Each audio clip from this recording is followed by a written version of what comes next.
अस्सलाम वालेकुम फ्रेंड्स। माज़रत के वीडियो देर से आ रही है, ताख़ीर से दे रहा हूँ। इसकी वजह ना तो टॉपिक्स की कमी थी, ना अल्हम्दुलिल्लाह मालूमात की कमी थी। हाँ, कुछ ये है कि हम अभी तक उस तरह से इंस्ट्रूमेंट्स नहीं लिए कि जिसमें हम समझते हैं कि जिस तरह से यूट्यूब के लिए एक वो पूरा सिस्टम होता है कि हम आपको चार्ट वगैरह, अगरचे मैंने देखा है कि चार्ट पढ़े किसी से नहीं जा रहे होते। अभी भी अर्ज़ करूँगा कि अल्फाज पे ही ध्यान दीजिएगा। मेरे ज़हन में बहुत सारी ऐसी चीज़ें आती रहती हैं जो मैं एक्सप्रेस करना चाहता हूँ और मैं चाहता हूँ इन पे बात हो। मुझे नहीं पता कि मेरी इस वीडियो के बाद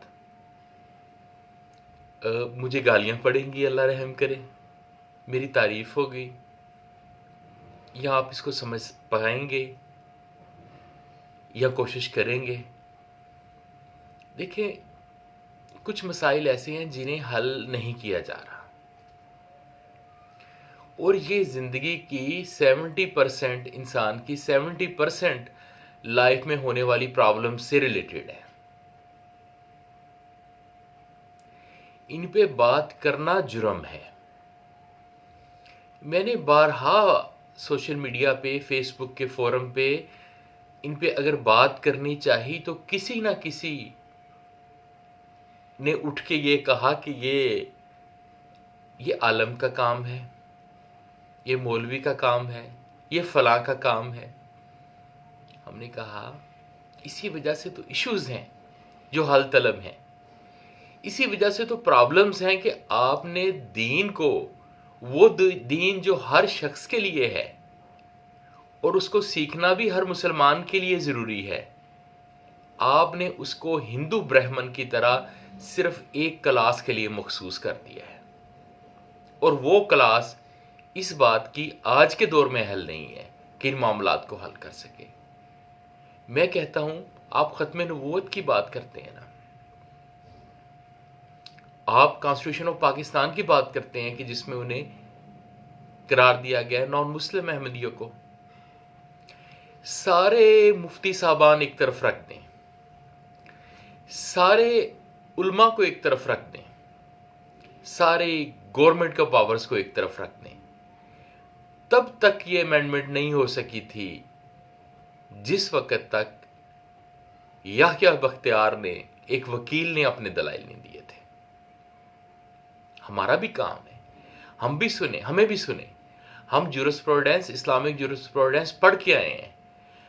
होने को तो एक मुफ्ती भी हो सकता है कि जिसे कुछ इल्म ना हो, होने को एक मुफ्ती भी हो सकता है जो इमाम आज़म हो, होने को एक वकील भी हो सकता है जिसके पास नॉलेज ना हो, होने को एक वकील भी हो सकता है जिसके पास काफ़ी सारी अल्लाह ताला की दी हुई नॉलेज और इल्म हो। तो सुने तो सही यार, बात तो करें, बात करने से ही बात निकलेगी ना। देखिए, मैं कहता हूं कि अल्लाह ताला ने ना कुरान पाक में बाज़ चीज़ों को तय कर दिया और एक गाइडिंग प्रिंसिपल दे दिया, लेकिन उस पे अमल दरामद ना होने की सूरत में पीनल क्लाज नहीं दी। नबी पाक सल्लल्लाहु अलैहि वसल्लम ने गाइडिंग प्रिंसिपल्स तय कर दिए, लेकिन उस पे पीनल क्लाज नहीं दी।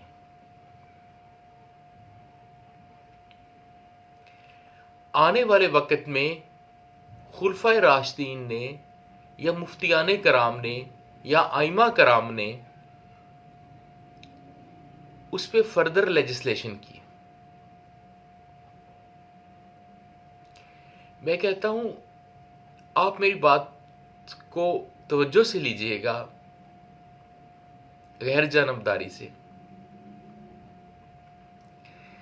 अगर जे हजरत अबू बकर रजी अल्लाह ताला अन्हो जैसा कोई नहीं हो सकता, दुनिया में पॉसिबल नहीं है। नबी पाक सल्लल्लाहु अलैहि वसल्लम ने फरमाया कि जितने अलूम अल्लाह ताला ने मुझे अता किए थे वो सब के सब मैंने सदीक अकबर के सीने में मुंतकिल कर दिए। कौन सिद्दीक़ अकबर बन सकता है? नहीं बन सकता। कौन उम्र फारूक बन सकता है? जब जमहूर मुसलमान जिस बात की तईद करते थे तो अल्लाह ताला कुरान पाक में हजरत उम्र फारूक की राय की तईद करता था और करता है। तो हजरत उम्र फारूक के मर्तबा से हम आगाह हैं, अगरचे कम हक्काहू आगाह नहीं हो सकते। अल्लाह ताला ने उनको क्या कदर व मंजिलत दी है, किसी वली को क्या कदर व मंजिलत दी है, इसका आप अंदाजा ही नहीं कर सकते। मैं कहता हूं कि वो एक है ना, जो तसव्वुफ में रहने वाले कहते हैं कि जी हजरत बगदाद शरीफ वाले हजरत शेख अब्दुल कादिर शाह जिलानी रहमतुल्लाह ताला अलैह, अगरचे जिलान और गिलान एक ही नाम है, सिर्फ फारसी और अरबी का फ़र्क है। तो हजरत अब्दुल कादिर शाह गिलानी कह लें, जिलानी कह लें, एक ही नाम है, सिर्फ फारसी में जहां पे गाफ है वहां पे अरबी पे जीम है। तो हजरत शेख अब्दुल कादिर शाह जिलानी रहमतुल्लाह ताला अलैह का ये जो कौल है कि मेरा पाँव हर वली की गर्दन पे है, तो मैं कहता हूं कि ये उस जमाने से मखसूस है जिस जमाने में वो खुद थे, क्योंकि सहाबा कराम भी वलायत के हुदे पे फाइज हैं। और हजरत इमाम मेहंदी जब आएंगे वो तो भी वलायत के हुदे पे फाइज होंगे। तो किस तौर से मुमकिन है कि गैर सहाबी का मर्तबा एक सहाबी से ऊपर हो, और या इमाम मेहंदी अलैहिस्सलाम से ऊपर हो? हाँ, ये उस दौर की बात है। इसी तरीके से समझने के लिए इसको समझें कि जिस वक्त हजरत उमर फारूक कोई पावर यूज कर रहे थे खलीफा के तौर पे, कि कोई ऐसी पावर, कोई ऐसा ला जो कि कुरान पाक या अहदीस में मौजूद उस तौर से पीनल क्लास के साथ नहीं था, तो ये एग्जेक्टिव के तौर पे वो अपनी पावर यूज कर रहे थे। उस वक्त एग्जेक्टिव और लेजिस्लेटर एक ही शख्स के उहदे में में मौजूद होती थी। हजरत इमाम अबू हनीफा रहमतुल्लाह ताला अलैह का दौर उस दौर का आगाज था जिस वक्त दीन एग्जेक्टिव से अलग हुआ और मुफ्तियान कराम के पास आया है। उस वक्त दीन एग्जेक्टिव से चला गया है, एग्जेक्टिव सिर्फ एग्जेक्टिव रह गई है, अच्छी या बुरी पे। उससे कबल जो ओहदा दीन और एग्जेक्टिव और प्लस लेजिस्लेटर का एक शख्स के पास होता था, वो इसके बाद तकसीम होता चला गया। कम से कम ये हुआ कि गलत हुआ कि सरबराह ममलकत जो था वो दीन से अलग होता चला गया और दीन मुफ्तियान कराम के पास फिर रह गया। जिस वक्त अल्लाह ताला ने कुरान पाक में तलाक का एक असूल, एक विजडम, एक तरीकाकार दे दिया, अब अगर कोई शख्स उस तरीके कार पे अमल नहीं करता, तो ये नहीं लिखा, ये नहीं तय किया कि इस पे आप क्या करेंगे। कुरान पाक में जहां पे हद मुकर्रर कर दी बहुत सारे जराइम की कि ये ना करो, ये शराब दुरुस्त नहीं है, जुआ सही नहीं है, फला जुर्म सही नहीं है, जना सही नहीं है, और अगर किया तो इस पे ये पीनल क्लास है। वहीं तलाक के उस मरवजा तरीकाकार को अगर इस्तेमाल ना किया किसी मुसलमान ने, तलाक का दीन क्या कहता है और इस बारे में कुरान पाक और अहदीस और आइमा कराम और खुलफाए राशिदीन के क्या अक़वाल हैं, ये मेरी पहले वीडियोस इस पे 3 आ चुकी हैं इन टॉपिक्स पे। मैं अभी भी इसी पे रहना चाहूंगा, लेकिन एक डिफरेंट व्यू के साथ। अब चूंकि अल्लाह ताला ने इस पे पीनल क्लास नहीं दी कि अगर कोई मुसलमान इस तरीके के बरक्स अमल करता है, तो अब ये एग्जेक्टिव का काम है, ये लेजिस्लेटर का काम है कि इस चीज को डिफाइन करे, क्लियर करे। ये इसका प्रेरोगेटिव है कि वो तय करे कि इसके क्या कॉन्सिक्वेंसेस होंगे। जिस वक्त तलाक़े सलासा देने वाले शख्स को हजरत उमर फारूक दुर्रे लगाते थे, लेकिन तलाक जारी फरमा देते थे कि तलाक हो गई, तो ये हुक्म वो बतौर हेड ऑफ स्टेट देते थे। ये हुक्म कुरान पाक में या अहदीस में मरवज नहीं था। मैं सिर्फ ये कहना चाहता हूं कि इस वक्त जब एक government, central government, federal government एक लेजिस्लेशन वज़ा कर देती है और ये लेजिस्लेशन कुरान पाक और अहदीस में बयान करदा असूल के बरअक्स नहीं है, तो जितनी भी पहले बतौर एग्जेक्टिव किसी भी खलीफा राशिद या किसी भी बाद में किसी खलीफा या किसी मुफ्तियाने कराम के किए हुए फैसले हैं, उन पे आप प्रेफर करेंगे इस गवर्नमेंट के, मौजूदा गवर्नमेंट के जिसके अंदर आप रह रहे हो, इसकी लेजिस्लेशन या इसके एग्जेक्टिव का किया हुआ डिसीजन।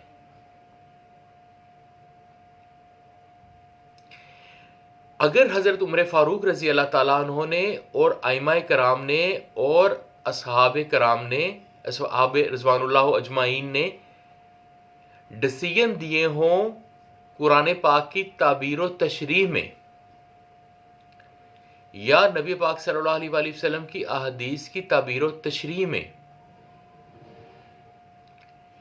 फिर उनका कौल बरतर है आपकी इस लेजिस्लेशन से। अगर उन्होंने उन ब्लैंक स्पॉट्स पे डिसीजन दिया हो जहां पे आगे खुद रब्बे रहमान ने आने वाले वक्त के तकाजों के हिसाब से एग्जेक्टिव या लेजिस्लेटर पे ये जिम्मेदारी डाली हो कि मौके के हालात और हर चीज़ों को देखे, तो वहां पे जिस वक्त उन्होंने उस पावर को यूटिलाइज किया है, तो इसका मतलब ये हुआ कि इस वक्त हम लोगों को मशवरा किस हिसाब से देंगे? हम लोगों को तलाक के मामले पे मशवरा देंगे 1961 के मुस्लिम फैमिली लॉ ऑर्डिनेंस के हिसाब से।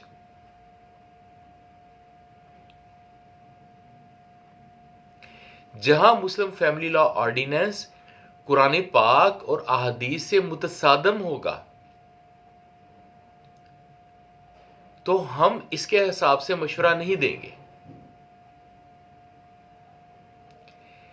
जहां पे ये उन जगहों पे होगा जिन जगहों को ब्लैंक छोड़ दिया गया आने वाले वक्त के हिसाब के लिए, वहां पे हम इनको मशवरा इसी के हिसाब से देंगे। ये एक बहुत बड़ी उलझन है जिसे मैं अपने तौर पे अल्लाह के करम से हल किए देता हूं, अगर मैं हल कर पाऊं। मैंने पहले कहा कि यहां लोग बात समझते नहीं, गाली गलौज और इल्जाम पहले शुरू कर देते हैं। हालांकि उसी बात को आप 2-3 दफा सोचें तन्हाई में बैठ के, तो हो सकता है उस बंदे की बात आपको सही लगे।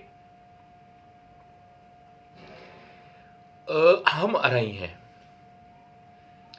लेकिन जितनी भी बुक्स लिखी हुई हैं अराई ओरिजिन पे, मैं उनसे मुतफिक उस तौर से नहीं हूं क्योंकि वो एक लड़ी नहीं प्रो रही। मुझे लगता है कि खुद उनके ऑथर्स जो थे वो भी उस बात से मुतफिक नहीं थे। लेकिन ये मुझे कंफर्म था कि हम इस एरिया में काकेशिया से आए हैं, लेकिन दरमियानी हमारी जिंदगी कहीं और गुजरी है, किसी और में। तो आप जानते हैं ना कि डीएनए की तहकीकात यूं है, अगर आपके ब्लड से लिया जाए एक सैंपल, तो आपकी हिस्ट्री इतनी है कि 2 दफा सोलर सिस्टम को ये घेरेगी। आपके अंदर दी हुई मालूमात इस एक ब्लड के कतरे में पूरे सोलर सिस्टम को ये 2 दफा अहाते में लेगी। होने को सिर्फ एक ब्लड का कतरा है, एक फिंगरप्रिंट है। इसके बावजूद बहुत सारे अभी ब्लैंक डिजिट्स हैं जो डीएनए कभी आश्कार करेगी जब अल्लाह चाहेगा। तो इन्हीं में से एक ब्रांच है डीएनए इंसिस्टी टेस्ट। मुख्तलिफ इलाकों के कोड्स हैं, ये आपकी हजारों साल की हिस्ट्री आपकी ब्लड से बता सकती है कि आपके आबाओ अजदाद किस किस इलाके में रहते रहे हैं। कुछ नस्लों के एक जगह पे रहने के बाद जीनियाती तौर पे तब्दीली आती है जो इस कोड में महफूज हो जाती है। ये सिंपल 18,000 का टेस्ट है, हर बड़े शहर से पॉसिबल है। तो मैंने इन जो हमारे कास्ट के बड़े अकाबरीन थे उन्हें कहा कि मैं समझता हूं कि इस कंफ्यूजन को निकालना चाहिए। जैसे अवानों ने निकाला है तो अवानों के अरब ओरिजिन नहीं आया है, तो हम भी डीएनए इंसिस्ट्री टेस्ट करवाएं एक मरबूत सिस्टम के तहत लोगों का अपने मुख्तलिफ जगहों से। तो इससे एक भेद खुलेगा कि हम ईरान, सऊदी अरब कहाँ किधर से आए हैं, क्या वो शाम था, क्या चीज़ थी। तो मुझे लगता है कि बहुत सारी तारीख की गुत्थियां सुलझ सकेंगी। मुझे गालियां ही पड़ी, उन्होंने ये समझा कि मैंने उन्हें हरामदा, पंजाबी लफ्ज़ है, कहा है। वो समझते थे कि डीएनए का मतलब ये होता है ये सिर्फ पता किया जाए कि हलालदा है या हरामदा है। तो बात समझने के लिए उस गहराई में जाना जरूरी है। मौलाना मौदूदी को गलत कहते हैं। कभी तन्हाई में बैठ के उनके अल्फाज को, अगर आपको इल्म अल्लाह ताला ने उस कदर दिया हुआ है तो तब हम उनकी बात को समझ सकते हैं। इसी तरह से इल्म की एक मराज है, उसको समझने के लिए पहले उस मालूमात का होना जरूरी है, ये भी दुरुस्त है। लेकिन ये टॉपिक्स ओपन फॉर ऑल करें।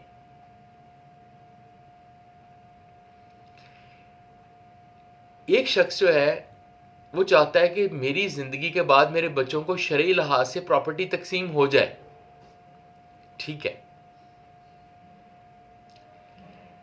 या ये चाहता है कि ये प्रॉपर्टी इस तौर पे तकसीम हो लेकिन इसका इंप्लीमेंटेशन मेरी जिंदगी के बाद हो।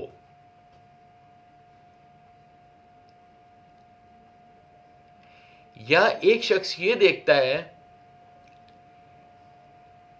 कि मेरी भाइयों से कभी जिंदगी में बनी नहीं, मेरी बच्चियां हैं और मेरे बाद यही मेरी सारी जिंदगी के जो दुश्मन रहे हैं यही विरासत के हकदार होंगे। मैं चाहता हूं कि प्रॉपर्टी इन बच्चियों के नाम मुंतकल हो जाए लेकिन मेरी जिंदगी तक या मेरी वाइफ की जिंदगी तक ये हमारे पास रहे।